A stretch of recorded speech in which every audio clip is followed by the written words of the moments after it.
Mă numesc Eleonora Pocola, am 55 de ani și sunt o supraviețuitoare a violenței în familie, a cancerului la sân și al hepatitei C.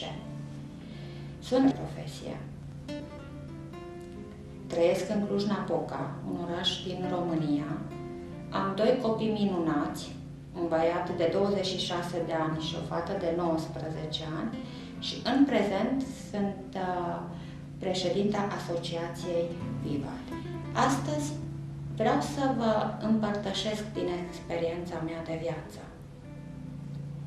Vreau să vă spun că am trăit 20 de ani în abuzuri și cu bucurie vă spun acum că am reușit să ies din acea relație și să-mi reclădesc viața, așa cum se poate după o astfel de experiență.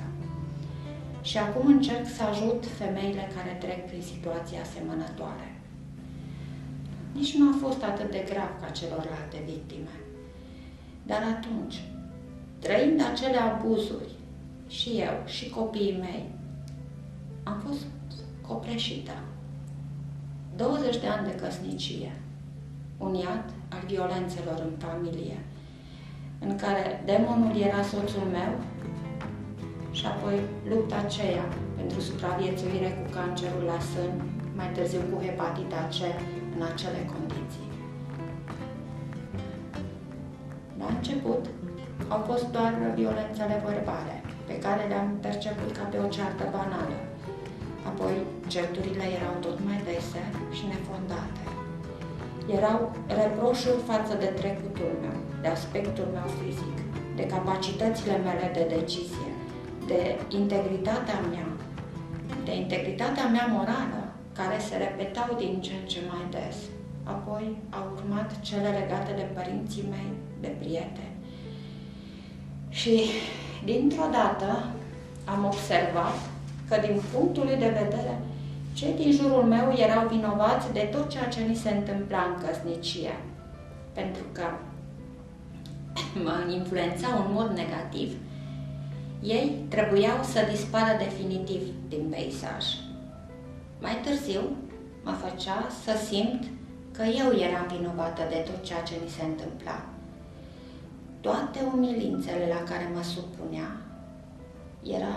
erau de fapt un fel de a mă corecta, de a mă face să fiu așa cum trebuia să fiu, o soție la casa ei, devotată, supusă, pentru că îi purtam numele. Apoi au urmat corecțiile, un dos de palmă, un tras de păr, o mână sucită, un pumn înficat, obiecte care zburau înspre mine, gata să mă nimerească. Dar cel mai des și umilitor gest a fost scuipatul în obraz. Mă cutremușa acum când îmi aduc aminte. Sunt flash-uri care apar încă și care încă mă înfioară. După fiecare bătaie, scandal, mi-am zis că e pentru ultima dată, că am să iau atitudine, că așa nu se mai poate. Dar slăbiciunea mea m-a învins de fiecare dată, pentru că întotdeauna îi părea rău de ceea ce a făcut și întotdeauna urma o perioadă de acalmie, în care aparent duceam o viață normală. Cât dura? O zi, o săptămână.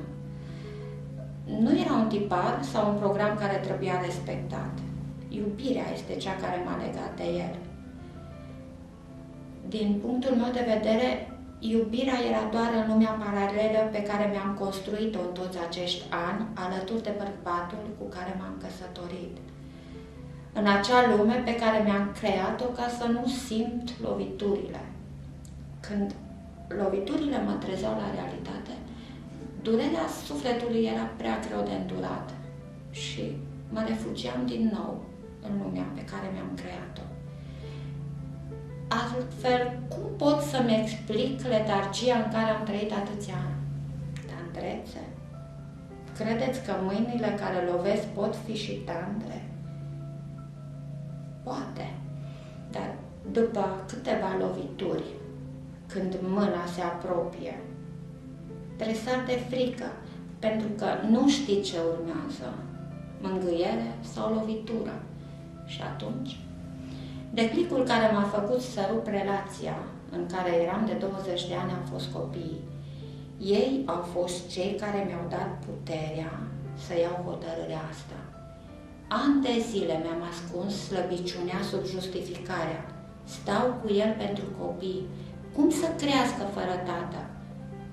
Când am realizat că de fapt copiii au devenit apărătorii mei și nu invers, mi-a fost rușine. Am ajuns să fiu apărată de fiica mea de 10 ani. Fiul meu încasa loviturile în locul meu. M-a apărat și el. Dar menirea mea de mamă era să le apăr, să-i apăr eu, nu să-i chinuiesc. Acum vă spun celor care stați și vă justificați slăbiciunea în același mod.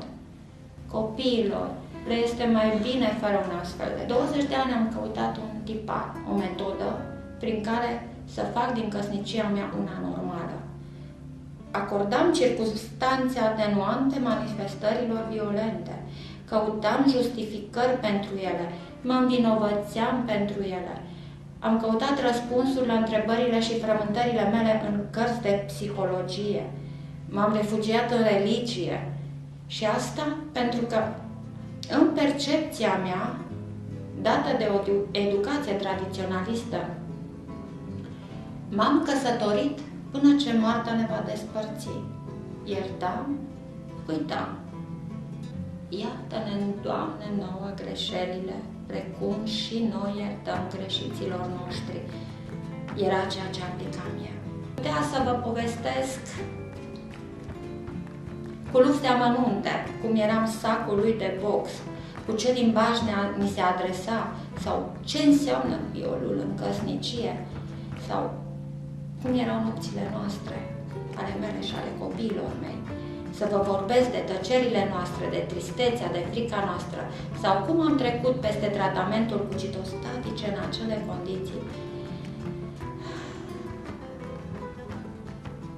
Dar nu vreau să vă stârnesc mila sau compasiunea dumneavoastră. Din contră, îmi doresc să mă priviți ca pe un om care a învins violența în familie și care acum încearcă să ajute alte femei care se găsesc în aceeași situație. Ceea ce am simțit și trăit în acele momente le puteți găsi în cartea pe care am scris-o. Povestea unei supraviețuitoare, așa se numește. În România se spune că este primul testimonial de violență domestică din țara noastră. Mulți prieteni mă încurajează să vorbesc mereu și mereu despre ea. Nu e din păcate o poveste. Este o carte despre mine și despre copiii mei. Am fost de acord să public povestea mea din 3 motive. 1. Am vrut să arăt celor care nu știu ce e violența în familie sau au doar noțiuni teoretice, ce simte o femeie care este agresată, care sunt frământările ei, justificările ei și cum își canalizează toate eforturile spre a supraviețui în acea căsnicie și nu de a ieși din ea. Și să știți că acesta este și cel mai mare regret al meu. Apoi, am vrut să le arăt celor care se regăsesc în ea că există viață după violența în familie. Și 3. Să răspund la întrebarea: de ce ai stat cu el? Îmi spuneam atunci că dacă o singură femeie, citind cartea, se regăsește în ea și începe să-și spună întrebări și începe să ia atitudine împotriva acestei situații, cartea mea și-a împlinit menirea. Și acum pot să spun cu mâna pe suflet că mi-am împlinit menirea. Cartea mea și asumarea ei a deschis un drum în România. Am fost prima victimă care și-a asumat identitatea și am vorbit despre violența în familie deschis. La ora actuală, în România există legi care protejează victimele violenței în familie. Avem un ordin de protecție. Putem spune că există cadru legal pentru a ajuta aceste femei, dar nu avem adăposturi.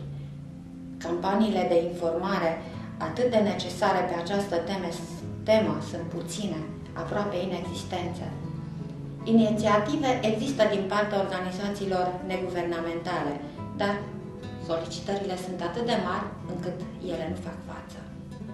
Dar aici, pentru dumneavoastră, am un mesaj important să vă transmit.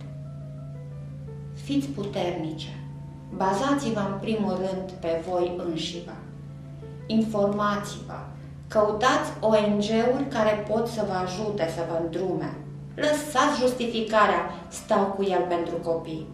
Copiii voștri nu trebuie să crească într-o astfel de atmosferă. Sunteți puternice, sigur veți reuși. În voi stă puterea.